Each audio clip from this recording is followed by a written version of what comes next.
Hello, hello, welcome, welcome. Here we are. My name is Preston Jacobs. We're talking about some Ice and Fire. We're doing whatever. We're doing whatever. Tonight, let's talk about Blackfyres.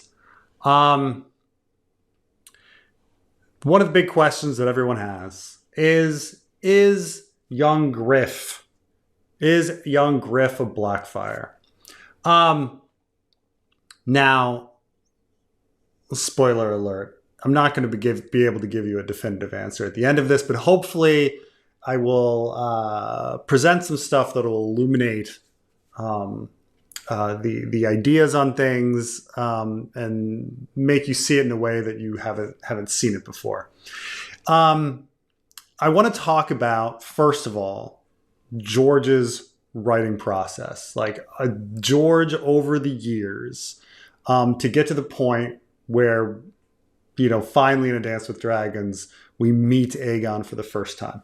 So this goes back and you say, okay, is Aegon a Blackfyre? Well, Aegon being a Blackfyre is part of a larger kind of story. It's part of this eventual clash between Daenerys and Aegon that we know is going to happen at some point. And we know that from pretty close to the beginning, not the very beginning, but pretty close in the beginning, we have the original outline of A Game of Thrones. That this was October of 1993. George R. R. Martin wrote this rough outline of where he thought the story was going for his editor. And in this outline, he states that essentially the story will come in three phases. The first phase being the War of the Five Kings. The second phase being the Daenerys Dothraki invasion. And the third phase being the Others invasion. I believe he calls it, the line of the Lannisters and the direwolves of Stark snarl and scrap, however, a second great threat takes shape across the narrow sea, where the Dothraki horse lords mass their barbarian horde for a great invasion of the Seven Kingdoms, led by the fierce and beautiful Daenerys Stormborn, the last of the Targaryen dragon lords. The Dothraki invasion will be the central story of the second volume, A Dance with Dragons. Now, so from the beginning, he does change this later. Like, A Dance with Dragons does not include the invasion. But right from the beginning, he kind of thinks A Dance with Dragons, the Daenerys invasion will be A Dance with Dragons. Whether that's dragon versus dragon, we're not quite sure, but it kind of sounds like it, A Dance with Dragons. Because a bunch of dragons on a one-sided battle attacking stuff is not really very much of a dance. When you think of A Dance with Dragons, you think two dragons dancing in pairs. I mean, yes, like technically speaking, you can dance alone. Technically speaking, you can have a line dance or whatever. But when we say a dance, let's dance, we usually mean opponent. So right from the beginning, there is a subtle hint that we will have a dragon versus dragon battle. That is the situation, A Dance with Dragons, as part of the Daenerys invasion. And it's pretty remarkable that this early, right from the beginning, he had that idea that there might be dragon on dragon fighting right in the beginning. Now, also in A Game of Thrones, and this doesn't come until the end of A Game of Thrones, we get the description of Aegon. And the description of Aegon that Ned gives in A Game of Thrones is a red ruin.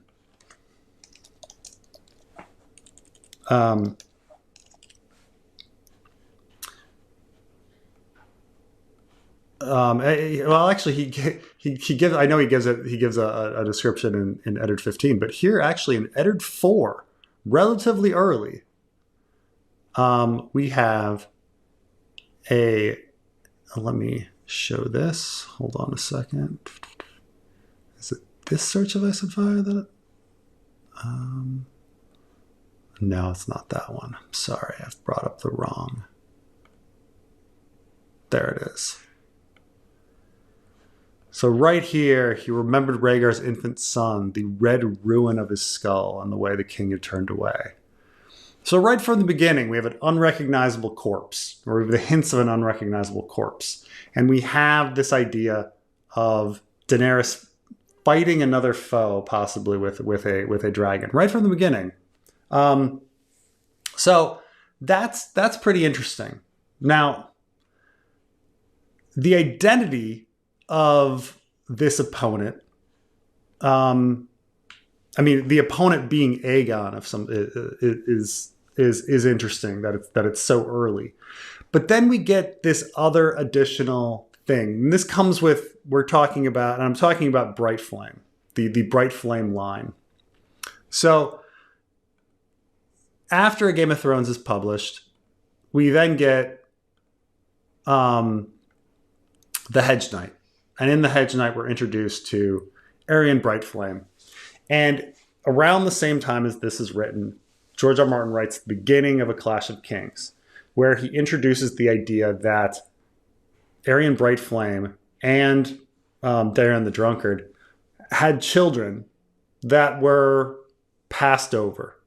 And Aerion Brightflame's child specifically is passed over for pretty lame reasons. That like, oh, well, Aerion Brightflame was crazy, and so therefore like his line is exempt. And it's like, well, Daenerys's dad was crazy, like, so it's right from the beginning of A Clash of Kings. So now we're talking about that outline was 93, and so now we're in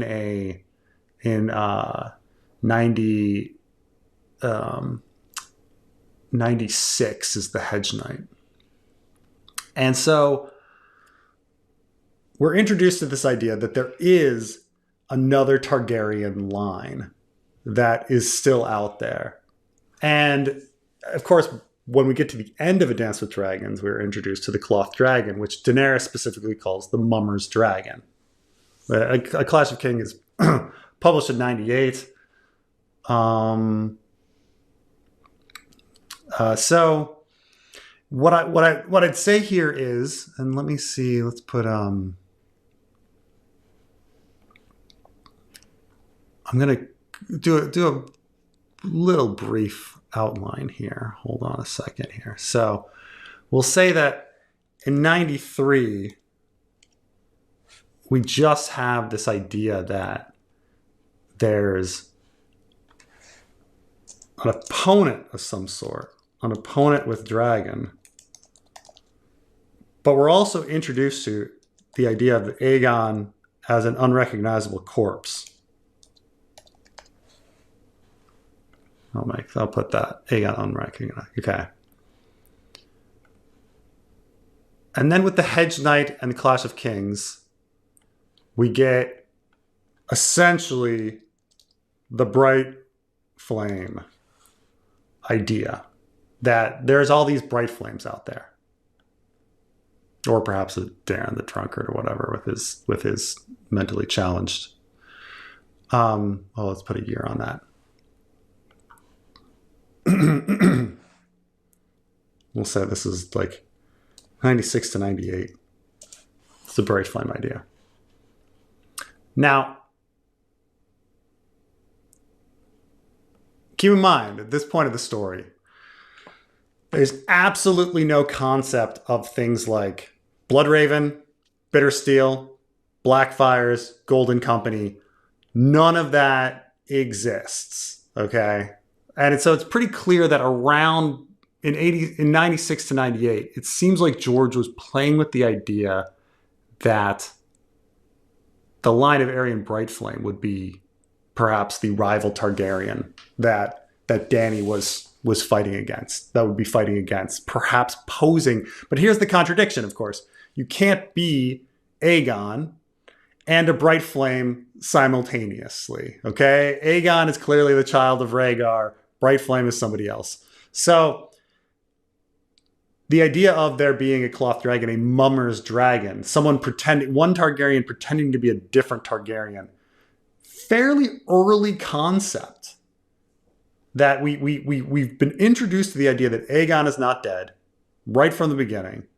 And then we get a rival claimant and the idea that they are a mummer very early. Now, I would say everything changes in the year 2000. Okay. George is writing A Storm of Swords. And I will say, based on the drafts, so there's 1999 drafts of A Storm of Swords that G. Steph found at the Cushing Library. That has no references to Blackfyres, because there's no references to Blackfyres in the first half of a Storm of Swords. But all of a sudden, around early 2000s, somewhere around there something happens. George figures something out. And there's a number of So Spake Martins from around this period where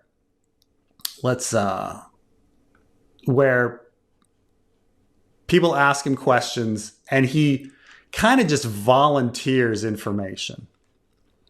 So let's see here. Here we go. So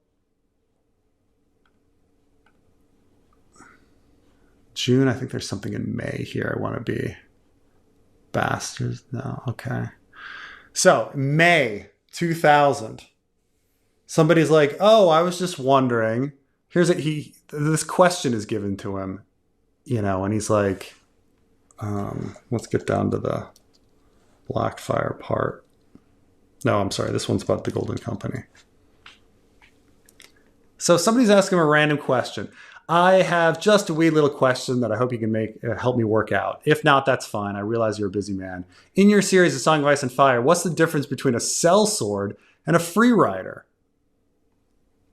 Okay. This guy's asking completely different question. He's not asking anything related to Aegon, the Golden Company, any of these sort of usurpers. And he's just like, oh, sellswords are mercenaries and they may or may not be mounted. Most tend to be experienced. It's profession, that's it. So George answers this. And then he's like, all out of the blue, he's like, oh yeah, and you get more sellswords on the eastern side of the Narrow Sea than in Westeros. The free cities have heavy use of mercenaries for centuries. You meet two sellsword companies. You'll meet two sellsword companies in the Storm of Swords, the Stormcrows and the Second Sons. And there are others. The Golden Company is the largest and most famous, founded by one of Aegon the Unworthy's bastards. You won't meet them until A Dance with Dragons. Free riders, it's George just this is how different the world was back then. Okay, this is the year 2000. This guy asks a random question about the difference between sellswords and free riders. And George all of a sudden is like, let me tell you about the Golden fucking Company. It's outrageous, but it's very clear that George was excited about these ideas and is just volunteering this fucking information. So all of a sudden the Golden Company, first time we hear about it, May 2000. This is before Storm of Swords is published. And then, let's see, here is this, is this where I'm going to get Blackfyre? Yeah. This guy asks,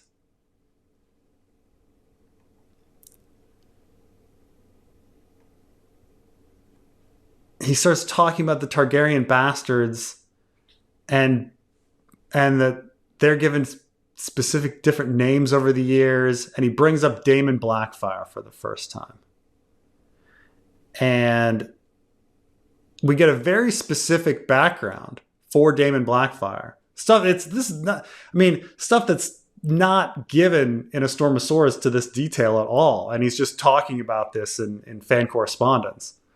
Blackfyre is a specific branch descended from Daemon Blackfyre, the bastard son of Aegon the Unworthy and his 3 sisters imprisoned in the Maiden Vault. Blackfyre was the name of the Aegon Conqueror's great sword. Some felt the sword symbolized the monarchy. We're getting this huge, elaborate backstory on the Blackfyres. And then we also get someone asking this specific question, which is important. I don't know if you've given this any thought, but the Westeros realm, have they ever been invaded from the east? There have been a few attempts to claim the Stepstones, to change the large island of the Narrow Sea, east and Dorne. After the death of Targaryen dragons, did the lords ever rebel against their kings? Yes, there have been rebellions, most notably the Blackfyre Pretenders. Okay, June of... So, this was all middle of 2000. It was very clear that he had come up with the Blackfyres around this time and was very excited about talking about them.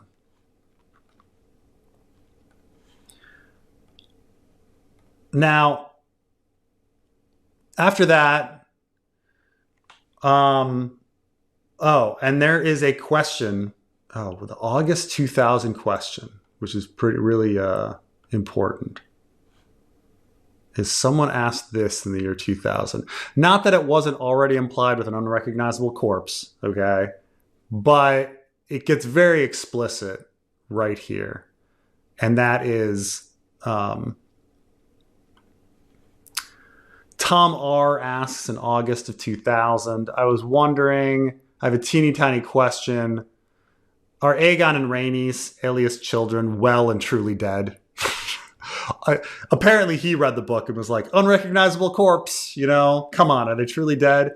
And George says, all I have to say is there is absolutely no doubt that little Princess Rhaenys was dragged from beneath her father's bed and slain. So George pretty much gives away the game here and says that there's going to be an Aegon returning.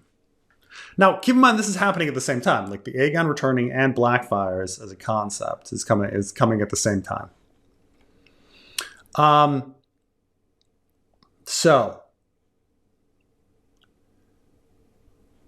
then, in about 2000, A Storm of Swords is published in 2001.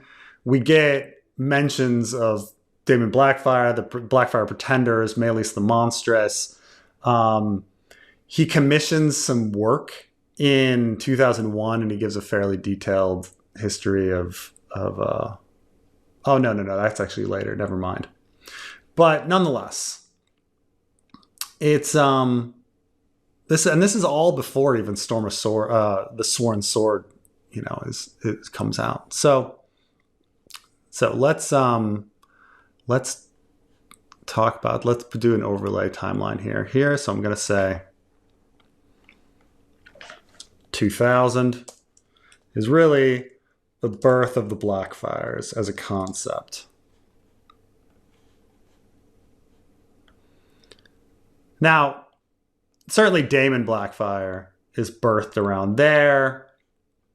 It's not necessarily true that Bittersteel and Bloodraven don't come around, and the Redgrass Field don't come around until 2003. So we have this idea of a first opponent, and then we have this idea of the Bright Flames.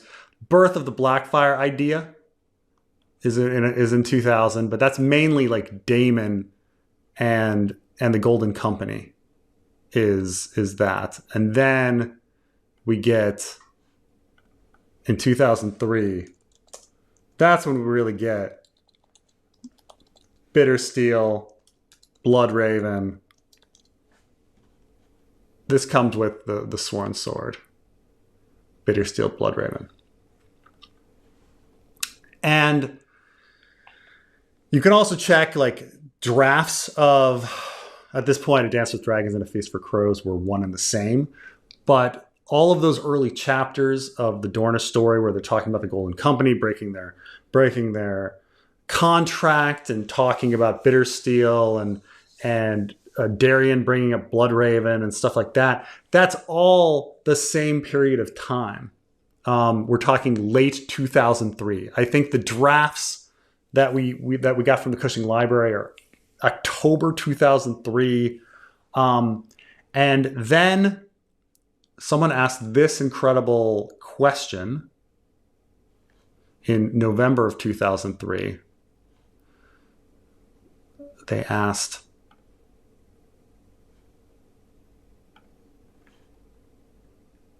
"Hi, short question. Will we find out more about the Dance of the Dragons and future books?" And he says, "The first dance or the second? The second will be the subject of the book. The first will be mentioned from time to time, I'm sure." Of course, later the first Dance of the Dragons becomes the fucking Fire and Blood, and it's now a fucking TV show. So it's funny that he goes from, like, back in 2003, he had no concept of ever exploring the first Dance of the Dragons. But it's very clear that, like, at this point, because at this point, like, the book was going to be called, the fourth book was going to be called The Dance with Dragons, and it was going to be the subject of a book, you know. So, I mean, I think he was thinking this was back when, what, 5-year? No, I guess he'd abandoned the 5-year gap at this point, but maybe he's going to then make it the next. Oh, because he's thinking that A Feast for Crows is going to be the whole book, and then Dance with Dragons would be the Daenerys invasion. So yeah, so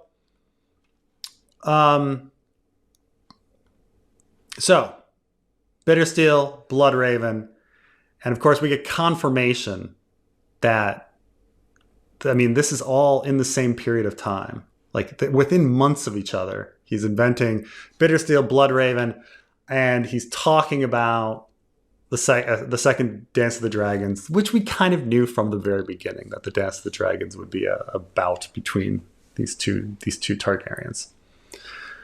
And of course, Feast for Crows was published in 2005.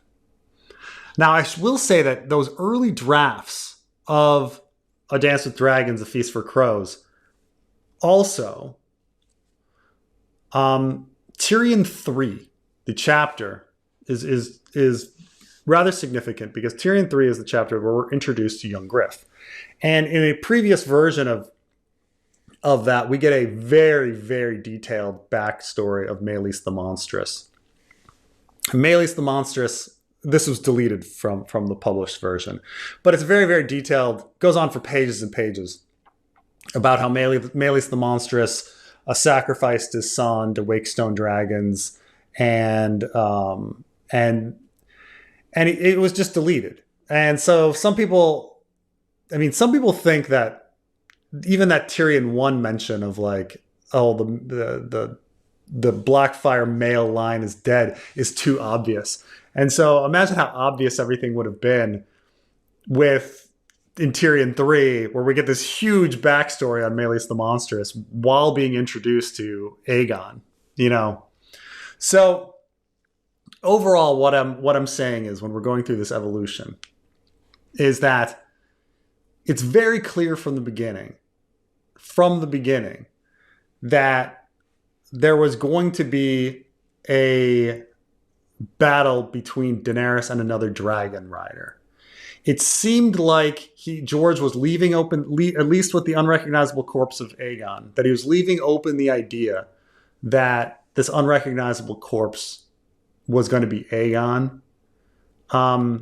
Then it seemed to evolve into, okay, well, let's make that unrecognizable, let's make that opponent a bright flame, and then, but it'll be a trick, it'll be a mummer, and that'll be the conflict. He'll be pretending to be Aegon, but it'll really be bright flame. And I think it's, in my personal opinion, it seems that the bright flame idea was dropped and replaced with a Blackfyre idea. That he got this huge idea about the Golden Company and Daemon Blackfyre and bastard legitimization. Keep in mind, A Storm of Swords is where bastard legitimization becomes a thing. It's not even a thing in a Game of Thrones and a Clash of Kings. It's introduced in A Storm of Swords so Jon can be presented with this option by Stannis. That's it. And Rob mentions it at his will, but I think that mentioning of the will is just so later, like it's introduced to the story and doesn't come out of nowhere for John. So I think George was thinking about bastard legitimization and stuff like that, and comes up with the Blackfyre idea because he was already thinking about the Stannis offering legitimization to John. And then he gets into more details with Bittersteel and Bloodraven in 2003 and stuff like that. Now, the question is like, okay, so is Preston saying Aegon is a Blackfyre? Well, I'm not quite going that far, but what I am saying is that clearly we're supposed to suspect it. Clearly, the idea of this opponent facing Dany was being thought of and being presented hand in hand with the Blackfyre stuff. I mean, Aegon leading the Golden Company by itself is kind of already that, like even if you eliminate all the other fucking shit from the story, like the Meleys the Monster stories and stuff like that, and you just introduce the idea that Aegon is leading the Golden Company, like just on that by itself is already kind of suspicious. Now, in the end, will Aegon actually be a Blackfyre? Or are we we're only supposed to suspect it? I don't know. Maybe people will think he's a Blackfyre and it turns out he's legitimate. I mean, and that's the double fake out. I don't know. But going through the history of how George structured the story and when information was introduced, it's pretty clear to me that Dany was always going to have an opponent. And that opponent was probably always going to be Aegon. We had an unrecognizable corpse and a dragon rider opponent from the beginning. I think George toyed with the idea that it was going to be a descendant of Aryan Brightflame.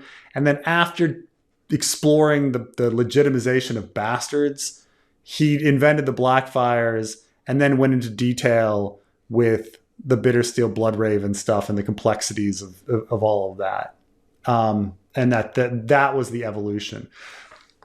But I think these ideas were always coupled together. I mean, Aegon was introduced in the same chapter as a long description of Meleys the Monstrous. Like, it's very clear that these two things go together. And, it's either a fake out or, Aegon's a Blackfyre. I don't think... Now, some people are like, oh, could he be both a Blackfyre and a Brightflame? No, I think George probably just dropped the Brightflame plot. I think he probably at one point explored that and then didn't go with it and went on. And yeah, that's it. Anyway, I hope that was at least interesting. And people thought that was interesting and learned something. I don't know. But when you go through George's writing process, it's rather clear that the Daenerys Dance with Dragons is coupled with Blackfyre and previously Brightflame.